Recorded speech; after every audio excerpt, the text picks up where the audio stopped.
if you drive people, that's going to give productivity, and it's the exact opposite. And it's actually proven now. Like this is not us just talking. Maybe 10 or 20 years ago, people were starting to say these things, and those leaders would look at that as woo-woo, or, like, we're here to work, that sort of attitude. Well, that attitude has completely shifted. The other part of it is that the people coming into the workplace right now, this new generation of people coming into the workplace, they're not going to accept your baloney about drive. That Right. isn't the same.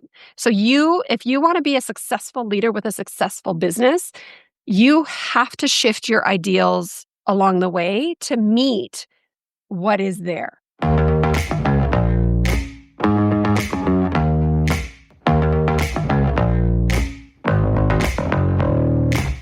Welcome to Soul Engineering Your Life and Work.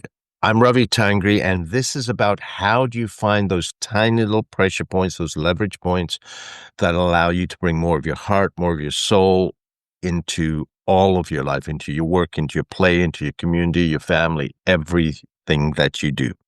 And today, our special guest is Robin O'Grady, who's a professional speaker and consultant who's focused on corporate culture, on wellness, and she's dedicated to empowering organizations to achieve sustainable wellness goals, leading to a sustainable culture. Welcome, Robin.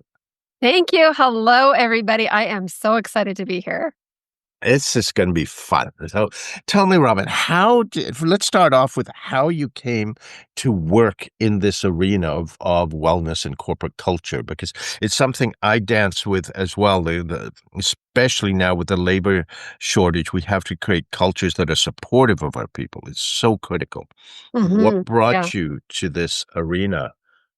Well, obviously, I've been a working person for a very, very long time, well over 30, 35 years. And the majority of that time has been in a customer service base.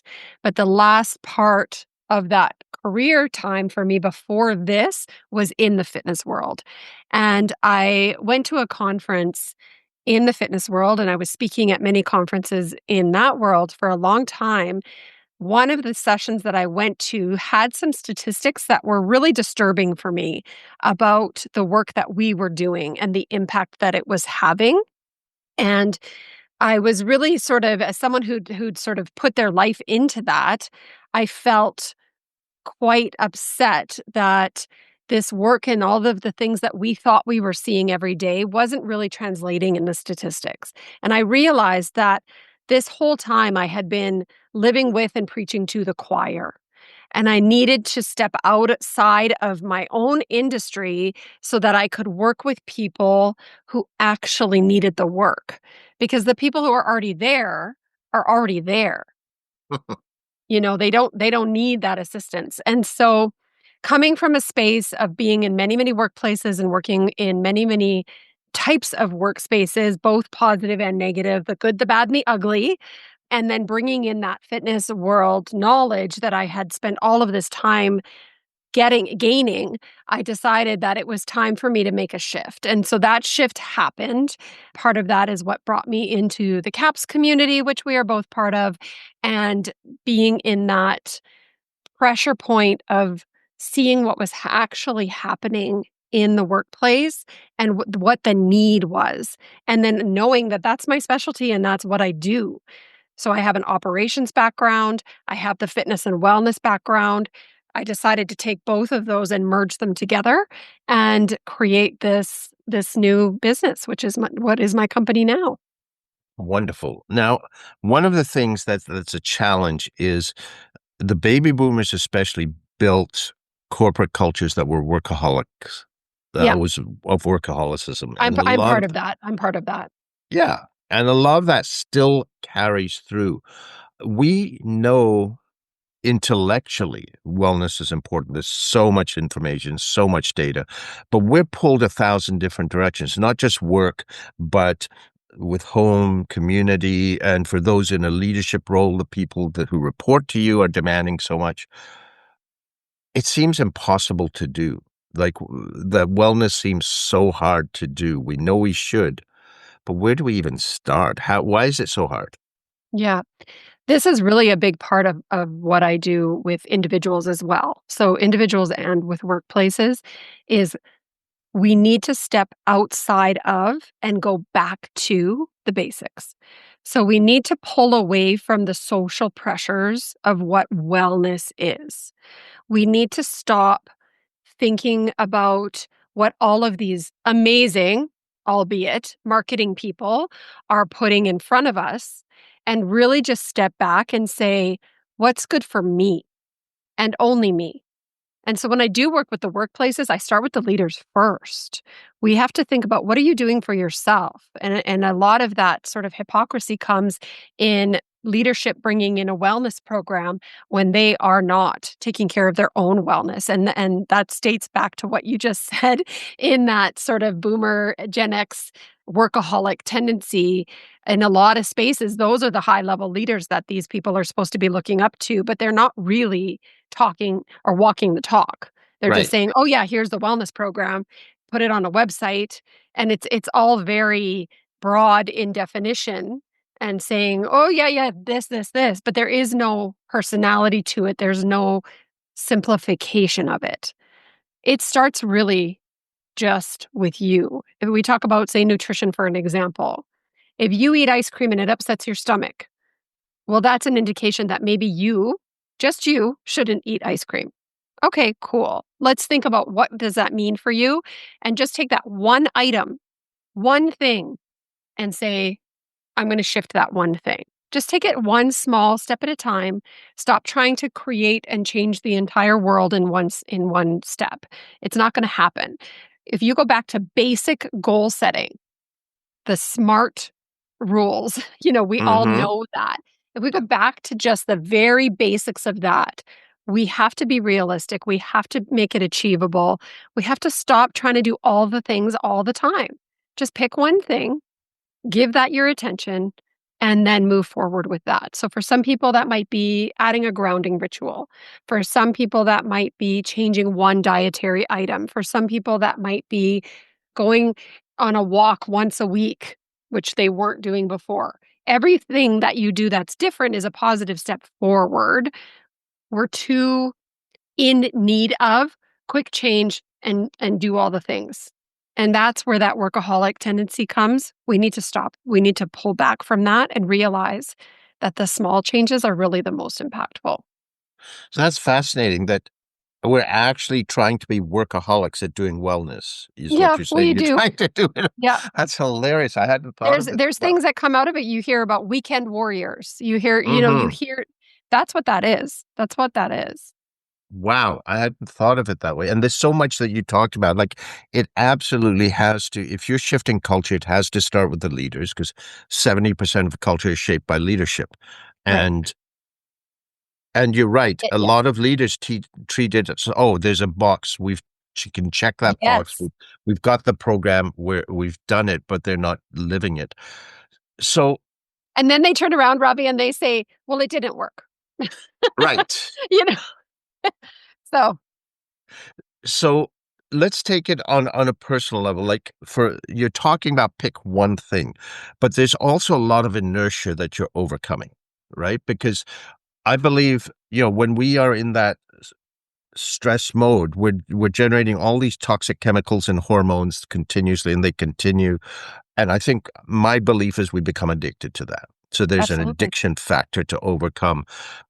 And then what people do is you talked about ice cream, their way to burn out, they either go, and then they just sit on the couch and binge for hours with a cup of Haagen-Dazs and until they get exhausted. But that's not productive either. So when there's all of these things going, how, even for that one habit, can people start to change the behavior? Because if they don't do it, often people will beat themselves up. Yeah, for the general population, maybe it begins with understanding and some clarity on what exactly is happening, what you just said. All of the things that they're doing right now has such a heightened cortisol through their system and in their body. And that is creating worse habits because the average person This is one of the stats that I heard at this talk. The average person drives for an hour to and from work. Okay, so that's 2 hours a day. This is the average person. Okay. They work for 8 Mm-hmm. on average. Obviously, some work a lot more, some work less, but on average, we'll call it 8. So now we have 10 hours of our day gone.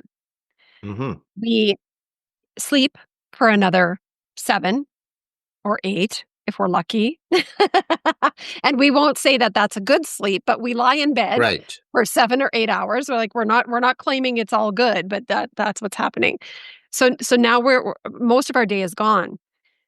Where the stressors are now is that because of all of the stress that they're dealing with, the lack of sleep, the hard work that they're doing, the maybe the hatred of their job, these sorts of things that are happening in them. So their cortisol is just rising and rising and rising and rising. And we have unhealthy dopamine hits in Yep. things like TikTok and YouTube and these short little bursts of dopamine, which is not helping the cortisol at all. In fact, it's probably worsening that situation. So when they come home, like you said, they crash. It's an absolute crash at the end of the day. So the average person, 4 hours of television a night. Wow. That's a lot. But I also understand that by the time they get to the end of the night, they really just don't feel like they could possibly do anything else anyway. It is recovery for them, but it's not a healthy cycle in the whole. So if we can pull back and step outside of the tornado that is our day to day, if we're looking at sustainability, we have to be able to, as the leader of the workplace or as the individual in your life, you have to be able to step outside of the tornado to see what's going on in the tornado. Right. And And so that's what that, I'm asking you. What are yeah, specific strategies to step out? yeah. So that education of knowledge, that knowledge of knowing that needs to happen is actually the first step. The first step is the acceptance something has to change. Okay. And it would be nice if that could happen before an emergency, right? Lots of people wait for the emergency. So I'm encouraging you not. So Yes. maybe it is listening to you and I talk right now. The problem or the challenge for people like us who are trying to affect change on people is we can't really help you with the first step. You have to come to it and say, something has to change. And the moment that you do that, now you can take practical steps like choosing a moment. For example, I wake up in the morning and I talk about this all the time. If you know me, you've heard this before. I wake up in the morning, I put 2 feet on the ground and I drink water because hydration is non-negotiable. Mm-hmm. So I ground myself and I start my day with something that's really healthy for me. I just drink water. It's Yeah. not hard. The hard part is actually making sure that it's on your bedstand the night before, but 2 feet on the ground. I just sit there for a minute, 60 seconds. That's step 1. So I'm beginning my day in a state of low cortisol, So you're in not a calm. immediately stressing over all that's got to happen. I don't touch my phone.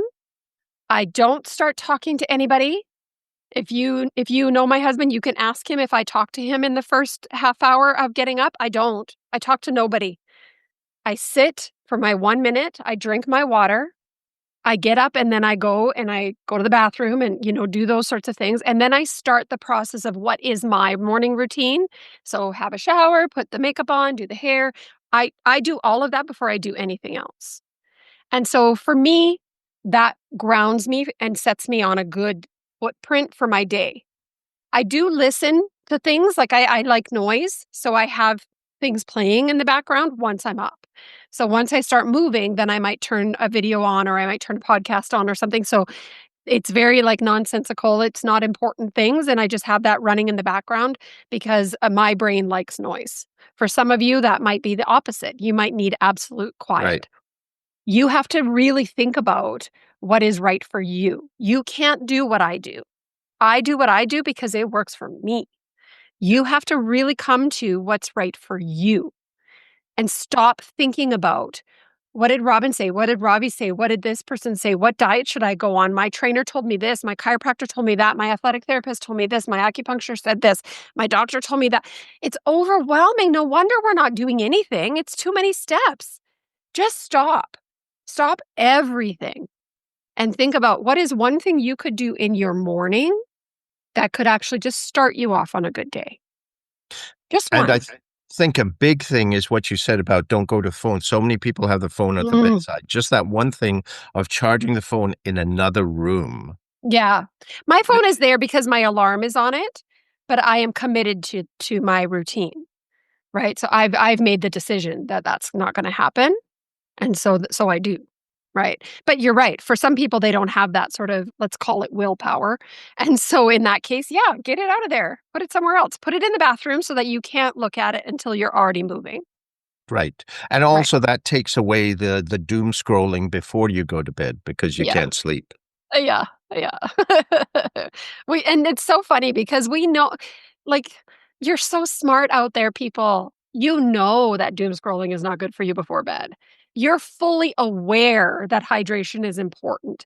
You know that that chocolate bar is not better than the carrot. Like, it's not that we don't understand these things. We do know it.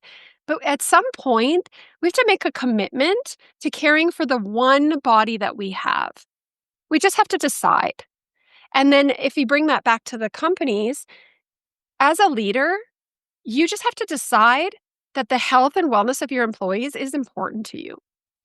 And it doesn't have to be just because it's important to you in your heart. It's also important to your bottom line. If Totally. I can show you those stats too. When it comes to your workplace, if you want healthy bottom line, take care of those people. And then they will take care of your business. Period. It's so simple, it's silly. Yeah, absolutely. And yet we live under these delusions. I don't call them illusions, delusions Yeah, that if you drive people, that's going to give productivity. And it's the exact opposite. yeah. Uh, And it's actually proven now. Like this is not us just talking. Maybe 10 or 20 years ago, people were starting to say these things and those leaders would look at that as woo woo or like we're here to work, that sort of attitude. Well, that attitude has completely shifted.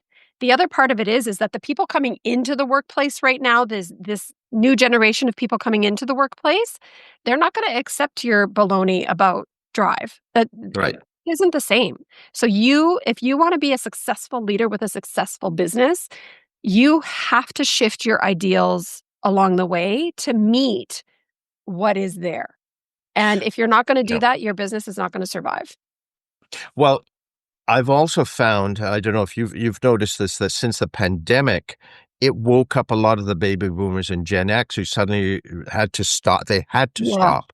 And they're suddenly realizing, why am I running like a squirrel in a cage? And that's Yeah. why we've had the, mass exodus from organizations. Absolutely. And I love to surround myself by, I just talking about this with somebody yesterday, the Gen Zs, they are so brilliant and they have so much to offer us Hmm. in education or teaching us about how to better take care of ourselves and to advocate for ourselves. They're so good at that.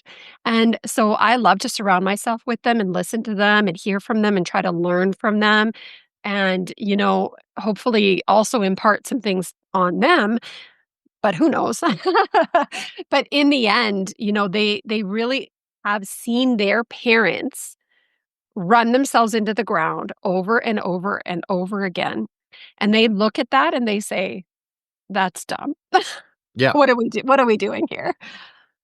And the thing is, they will work hard if you help them align what they're doing with what they're passionate about. They're not going to be workaholics, but they get slandered for being lazy and whatever, but it's because they won't just work just for the sake of it. You need to do real leadership, real coaching, and connect Yeah, them with what they're passionate about. exactly. The last team that I worked with was primarily Gen Zs, and I can tell you that in my career, I've had some amazing teams, Hmm. amazing teams. This was one of the best that I've ever had. but you were engaged with them, Yeah. focused on what was important to them, and helped them align with that, with their Exactly, work. exactly, and I treated them like adults. I was at the director level, and I had some managers underneath me, and some of those managers would push back on me, and they would say because it's a customer service base, so anybody who's worked in customer service or who knows customer service knows that the scheduling is a little bit fast and loose sometimes, and Hmm. and it's really difficult for people to have a personal life because their schedule is all over the place. So one of the things that I implemented is that you have your schedule and that's your schedule. So if you work 9 to 5, you work 9 to 5. If you work, we were 24 hours in this facility. So if you work the night shift, you always work the night shift. And so every employee knew I work Mondays 5 to 8. I work Tuesday. Like they knew exactly what their schedule was. And then of course there's small adjustments when people need time off and things like that. So we help each other and we commit to each other, myself included, to working out those shifts when people need time off. And they absolutely loved the idea that they could have a regular schedule. And these are just kids, 19, 20, 20 up to 25, I guess. And I would have the managers push back and say, "No, that's not how it works. You just schedule them, and whenever. Or if somebody, say Ravi's taking Friday off, just put so and so on there." And I would say, "Hold on. Let's call so and so and just see if they're available. Let's treat them like adults. They're adults." And Yeah. so I don't know God why we're forbid. just, and so they would say, "That's not how it works." And I would say, "Well, that's how it works under me. So we are going to try this a different way." And they were so grateful just for that small bit of respect offered to them to say, "Are you available to cover this shift for me? Can you help?" Versus, "Oh, I put you on." And Right. it's such a small easy thing to do for them, and because of that, they would go to the ends of the earth for me. You see, I think in organizations, they use I hate it because it's become a buzzword. They say, oh, yeah, we're empowered. But this is practicing empowered instead of talking about it. Totally, And totally, and it's very small details, little things. The other thing in the workplace that leaders falter on is that they make those decisions about the wellness within their company in the boardroom. They forget to actually converse with their teams at right, all levels, not just the middle managers.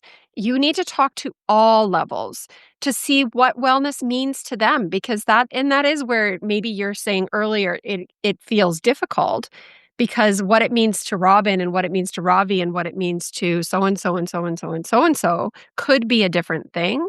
But if you know what it means to all of those people, then you can create a well-rounded wellness program that is sustainable long term.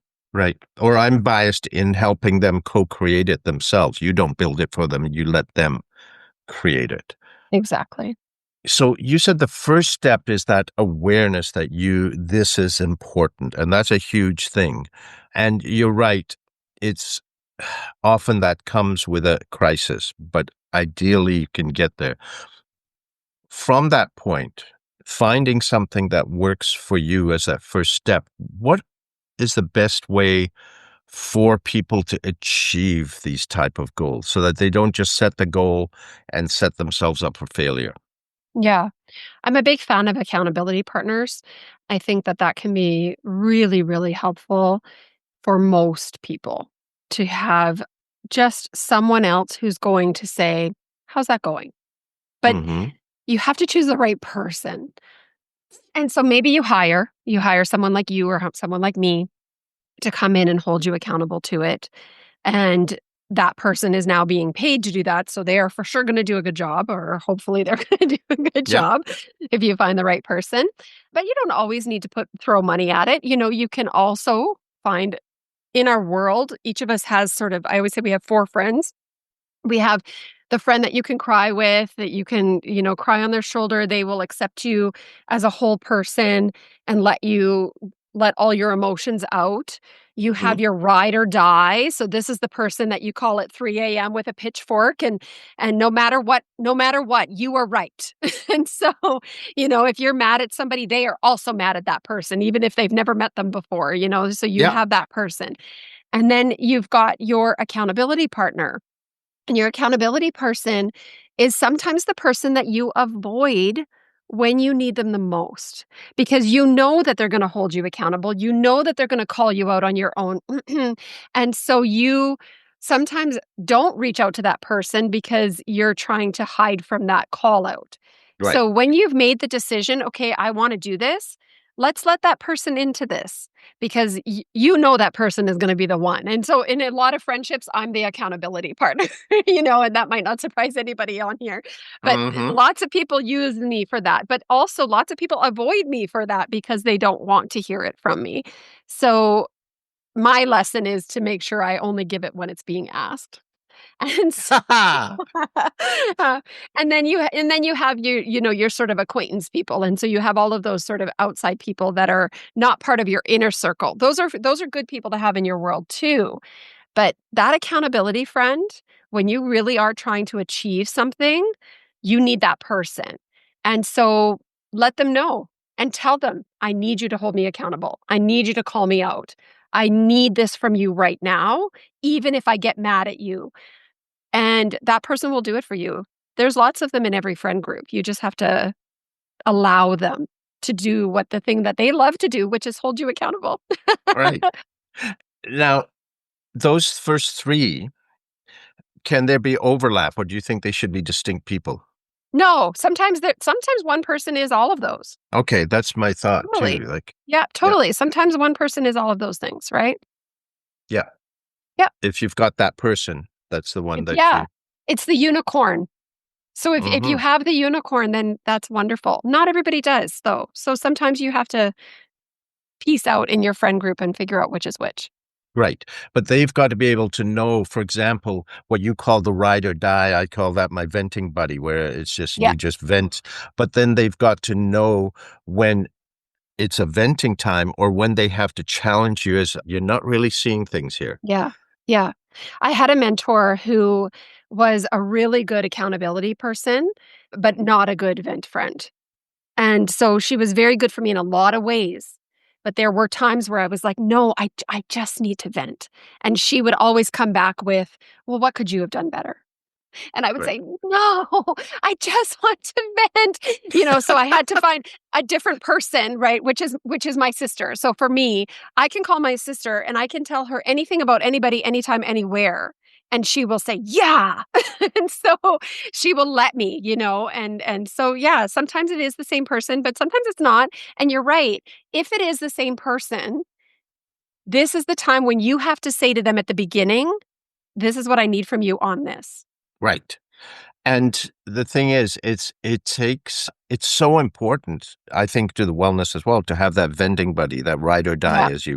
as you call it. Yeah.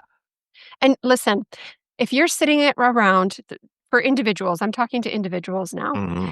If you're sitting around and parts of your day are just like, I feel horrible, or I'm so tired, or I can't do this anymore. If those types of things are going through your mind, it's time to just stop everything just for a second, and say, I can do better. And Hmm. then take that acceptance of that into yourself. Once you've decided that, it's much easier to take those steps. But you just have to commit and say, this is dumb. Why am I going through every day unhappy, miserable, cranky? People ask me how I can do all the things that I do. It's because I only choose to do the things that I want to do. Because I've come to a space in my world where taking care of me matters. And Absolutely. that is something that's really difficult for some people to come to. And so sometimes you need so if you can reach out to me anytime. If you need somebody to just tell you to do it, I'll tell you to do it. But in the end, it has to be you first. So that decision has to be made from you first. Mm. And I'd say it's more than a decision. What I'm hearing from you is is that it's a non-negotiable. It's come to that point. It is. Yeah. And let's not wait for the emergency. Yeah, I like that. So assume that if people can get to the point where they go, yes, I know I have to do this, that first step, What is your advice for their best next step after hearing this? If they're realizing, yeah, I need to do something, the simple next step once they know that they do.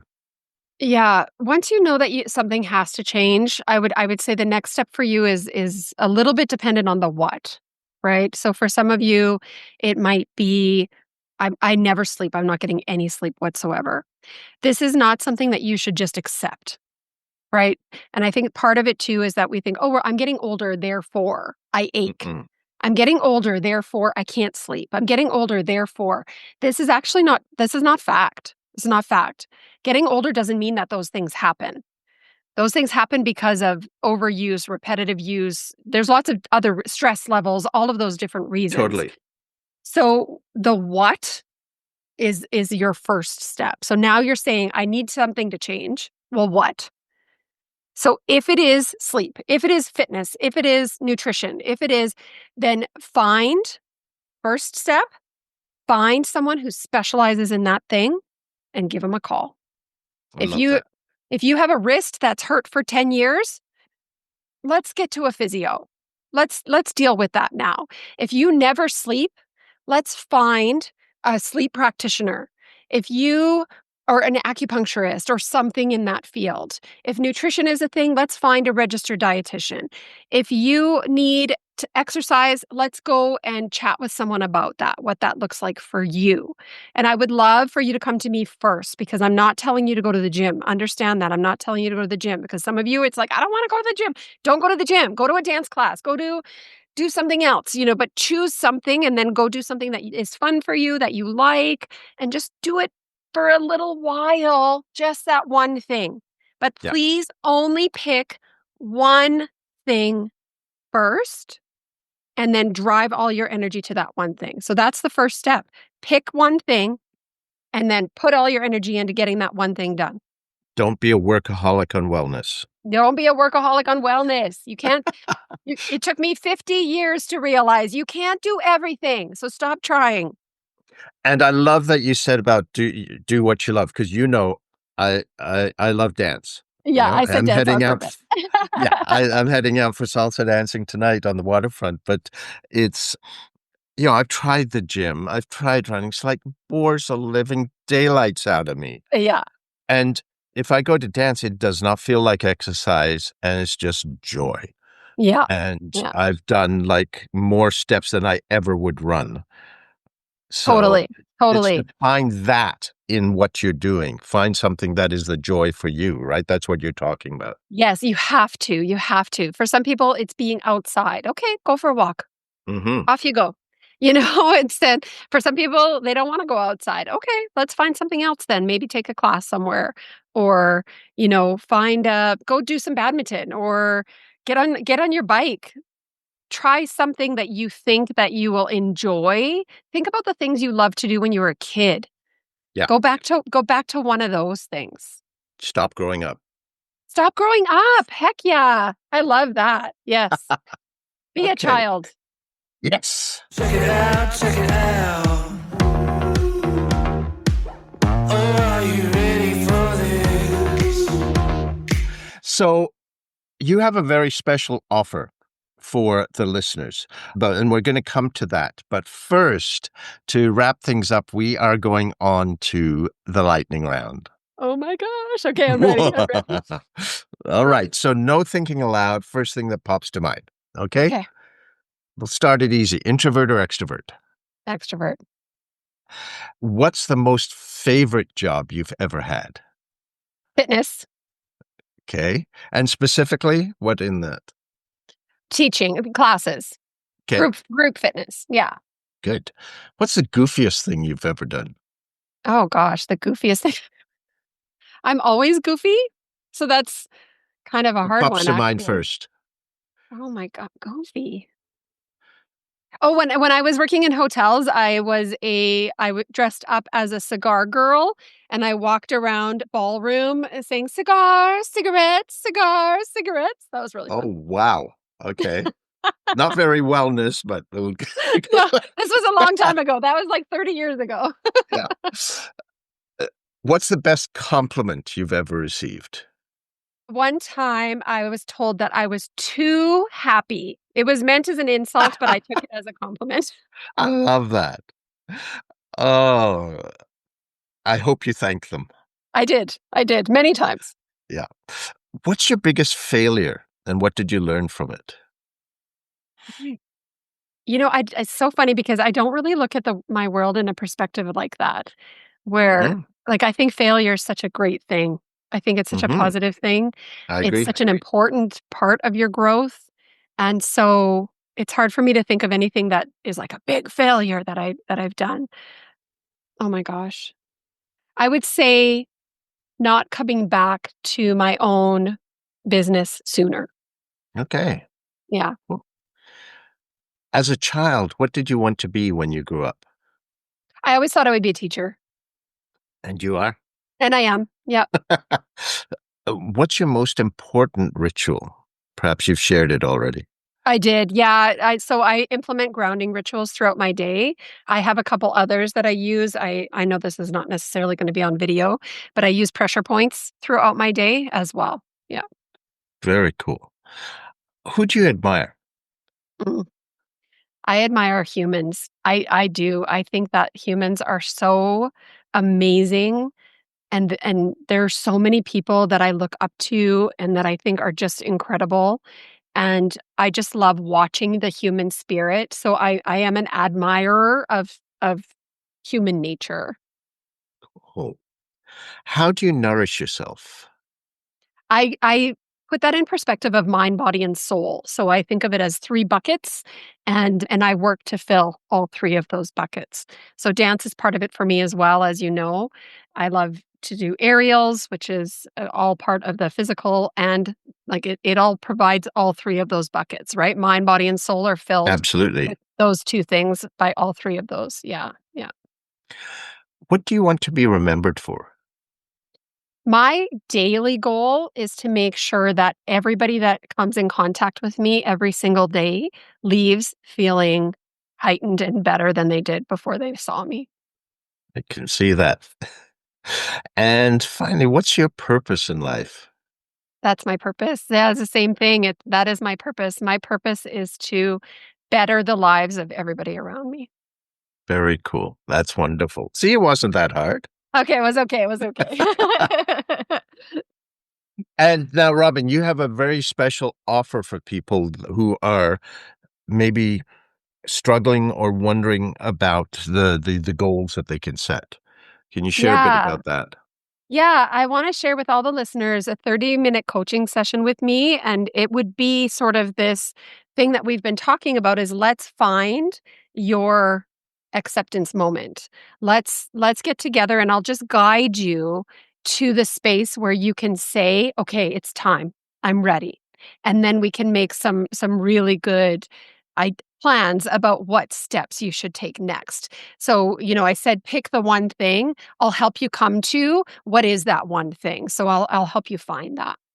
I love that. So if people have been trying and failing and not setting workaholic goals on wellness and not getting there, this is to help them get to, okay, this is why it's important. And then what's the first What's the step? one step? Yeah. I love that. Yeah. And the best way for them to reach you to access this is to email you? Yes, you can email me connect at Robin Speaks. That's Robin with an I .ca. Connect at robinspeaks.ca. So, Robin, thank you so much for your time. Absolutely love the wealth of information that you've shared. And the thing I love, it's the simplicity of it. And thank you for that perspective. I had never thought about how we workaholic wellness, and that sets us up for failure Yeah, keep it simple, Stanley. or other name, as you will. So thank you again so very much. And thank you to all of our listeners. Thank you for tuning in. I'm Ravi Tangri, and we will see you next week on Soul Engineering Your Life and Work. I got the energy, it's all I need.